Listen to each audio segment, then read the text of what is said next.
এবার মেদিনীপুর জেলা আদালত চত্বরে বোমা আতঙ্কের গুজব। কোনো মেসেজ বা কোনো কিছুর মাধ্যমে গুজব ছড়ায় বলে রটে যায়। খবর দেওয়া হয় পুলিশকে। মুহূর্তে বোম স্কোয়াড সহ স্নিফার ডগ পুলিশ হাজির হয়ে যায় মেদিনীপুর জেলা আদালত চত্বরে। ঘটনায় চাঞ্চল্যকর পরিস্থিতি তৈরি হয়। পুলিশ কর্মী ও স্নিফার ডগ দিয়ে তদন্ত চলাকালীন বেশ কিছুটা কাজের বিলম্ব হয় আদালতে। জেলা আদালত চত্বরে বিচারকের এজলাস সহ রেকর্ড রুম বিভিন্ন জায়গায় দীর্ঘক্ষণ ধরে তল্লাশি চালায় বোম স্কোয়াড। আদালতে কাজে আসা বিভিন্ন লোকজন রীতিমতো থমকে যান। তারপরে পরিস্থিতি স্বাভাবিক হয়েছে। বোম আতঙ্ক কারা ছড়িয়েছে, ইমেল কোথা থেকে এসেছিল তা নিয়ে তদন্ত শুরু করেছে পুলিশ। যদিও এই ঘটনাকে ভুয়ো বলে কাজের ক্ষতির দাবি আইনজীবীদের। পশ্চিম মেদিনীপুর থেকে শান্তনু বর্ধনের রিপোর্ট, ওয়ার্ল্ড পাবলিক টিভি। তো বলা যাবে না, তবে হঠাৎ করে খবর পেলাম কোথায় এটা কি মেসেজ এসছে, কোন ওয়েবসাইটে না কোথায় কি মেসেজ এসেছে একটা, বা কোন ফোনে ফেক মেসেজ বলছে, কেউ বলছে মেসেজ। সেই সঙ্গে বোম স্কোয়াড এসে খবর পেয়ে ডিস্ট্রিক্ট জাজের রুমে নাকি বোমা আছে এই খবর ছড়িয়ে যেতে আমরা আইনজীবীরা মামলা করতে গেছি সকালে। তখন দেখছি যে বোম স্কোয়াডের লোকরা সব এসে সার্চ করছে, দেখছে।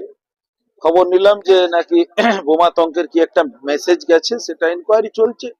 অ্যাডমিনিস্ট্রেশন দেখছে ব্যাপারটা কি, ইনকোয়ারি চলছে, সব হচ্ছে, সব জায়গায় দেখা হয়েছে, কোথাও কিছু বোমা টোমা নেই, কিছু নেই, কোনো কিছু নেই। বোম স্কোয়াডের লোকরা এসেছিল, তারা পুলিশ কুকুর এনে, বোম স্কোয়াড এনে সারা কোর্ট, ডিস্ট্রিক্ট জাজের রুম, সমস্ত রেকর্ড রুম চারপাশে যেভাবে টেস্ট করা দরকার টেস্ট করেছে, কোথাও কিছু নেই।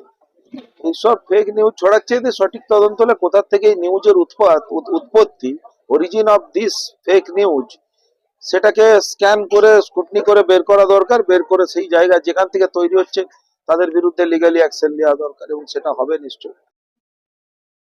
এটা এটা কি বলবো, এরকম তো হতেই পারে। কিভাবে কি হচ্ছে, কে করছে, সেটা ইনকোয়ারি চলছে, তো সেটা তো এই মুহূর্তে আমাদের বলা সম্ভব নয়।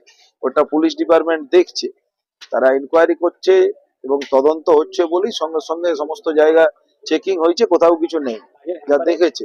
কাজের হ্যাম্পার কিছু হয়নি, কাজ শুরুর আগেই, কাজ শুরু হয় আমাদের 10:30 থেকে, তার আগেই পুলিশ ফোর্স বা যারা যে ডিপার্টমেন্ট যারা ইনকোয়ারি করে, বোম স্কোয়াড, তারা এসে করে কাজের কোনো অসুবিধা হয়নি। কারণ কাজ যেমন চলছিল নর্মাল ভাবেই আমার কোর্টেও কাজ হয়েছে, কোনো অসুবিধা কিছু হয়নি।